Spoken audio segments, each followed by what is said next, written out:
Salam jumpa Bapak Ibu dalam renungan kita hari ini. Kita akan masuk pada perenungan kita dan kita akan berbicara sebuah tema tentang integritas dalam hal-hal kecil. Kita akan membaca kitab Amsal pasal 16 ayat 12. Melakukan kefasikan adalah kekejian bagi raja, karena tahta menjadi kokoh oleh kebenaran. Bapak, Ibu, Saudara sekalian yang dikasihi Tuhan, kita perlu belajar kembali tentang sebuah integritas. Integritas dalam arti kejujuran seringkali diterjemahkan demikian oleh kebanyakan orang. Bicara integritas paling mudah dimengerti dengan pengertian kejujuran. Sekalipun sebenarnya integritas itu lebih luas daripada kejujuran. Integritas itu kesatuan. Orang yang hidup dalam kesatuan hati dan tindakan. Itulah integritas. Jadi apa yang ada di dalam hati itu sama dengan apa yang ada di luar. Apa yang di dalam hati itulah yang dilakukan. Itu orang yang berintegritas. Bapak Ibu yang dikasihi Tuhan, integritas sebuah tantangan di dalam kehidupan kita. Di tengah dunia yang seringkali berlaku tidak jujur, dunia yang seringkali hanya mencari kepentingan diri sendiri, ya itu menjadi tantangan kita di dalam hidup berintegritas. Sampai ada orang berkata, kalau ndak ikut gila tidak kebagian. Yen ora melu edan, ora keduman. Ini sesuatu yang menarik. Ternyata tantangan kehidupan beriman itu juga seringkali diperhadapkan dengan nilai-nilai dunia yang punya prinsip sangat pragmatis. Prinsipnya sangat bebas. Yang penting kamu ndak merugi, yang penting kamu tidak menjadi orang yang menderita, ya lakukan saja. Ini sebuah persoalan. Bapak Ibu, kita perlu belajar tentang integritas. Yang sepenting integritas itu adalah keberhasilan hidup kita. Artinya, tanpa integritas sebenarnya tidak ada keberhasilan. Hal terpenting sepenting integritas adalah keberhasilan, kesuksesan. Itu yang dikatakan oleh seorang pakar kepemimpinan bernama John C. Maxwell. John C. Maxwell mengatakan memahami bahwa orang yang berintegritas itulah orang yang bisa dikatakan berhasil. Nah, Bapak Ibu, di dalam kehidupan kita, integritas adalah dasar yang di atasnya dibangun banyak kualitas. Seperti rasa hormat, rasa harga diri, kepercayaan. Semua itu dibangun di atas integritas. Jika dasar integritas kita lemah atau secara mendasar integritas kita itu cacat, itu akan menjadikan kita orang yang sulit memberi pengaruh. Menjadi orang yang memberikan pengaruh ketika integritas kita buruk, itu adalah sesuatu yang mustahil. Itulah sebabnya mengapa sangat penting memelihara integritas dengan menjaga hal-hal kecil.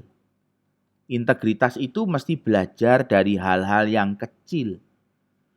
Kalau hal yang kecil saja, di dalam persoalan yang kecil saja kita tidak bisa berintegritas, maka di dalam hal yang besar juga tidak bisa kita berintegritas. Itu yang juga dikatakan Tuhan Yesus. Kalau kita setia dengan perkara kecil, ya kamu akan diberi perkara yang besar. Termasuk dalam hal integritas. Prinsip-prinsip etika itu tidak pernah fleksibel. Prinsip etika itu tidak pernah kemudian menjadi prinsip yang kompromi. Tidak ada sebuah bohong putih. Tidak ada sebuah bohong kecil. Sebuah kebohongan tetaplah kebohongan. Demikian juga dengan pencurian. Tidak ada pencurian itu dibedakan. Mencuri uang 100 rupiah dibedakan dengan mencuri uang 1.000 rupiah, dibedakan dengan orang yang mencuri 1 miliar. Mencuri ya tetap mencuri. Integritas mendahulukan karakter daripada keuntungan pribadi. Integritas mendahulukan orang daripada benda, materi. Integritas mendahulukan pelayanan daripada kekuasaan. Integritas itu akan mendahulukan prinsip hidup, nilai-nilai hidup daripada kenyamanan. Integritas akan mengutamakan pandangan jangka panjang daripada kesenangan saat ini. Setiap kali kita melanggar prinsip moral, Bapak Ibu, maka kita menciptakan suatu retak kecil pada integritas. Dan saat kesukaran datang, maka akan semakin sukar untuk bertindak dengan integritas. Bukannya semakin mudah. Ketika di dalam persoalan yang kecil saja kita tidak berintegritas, maka integritas kita itu ibaratnya sebuah kaca itu sudah retak. Begitu menanggung sebuah persoalan yang besar, kesukaran yang besar, maka pastilah integritas itu akan pecah. Saat kesukaran datang, maka akan semakin sukar untuk bertindak dengan berintegritas. Bukannya semakin mudah. Karakter tidak diciptakan dalam sebuah krisis. Banyak orang mengatakan karakter diciptakan oleh krisis. Menurut saya tidak. Karakter tidak diciptakan dalam sebuah krisis. Karakter itu hanya muncul.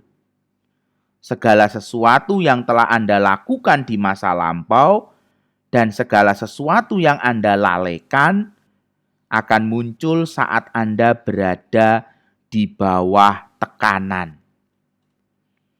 Kalau Anda tidak pernah berintegritas, kalau Anda tidak pernah menjadi orang yang jujur dengan diri sendiri, apa yang di dalam itu tidak sama dengan apa yang ada di luar, begitu terjadi tekanan, maka karakter yang sebenarnya akan muncul.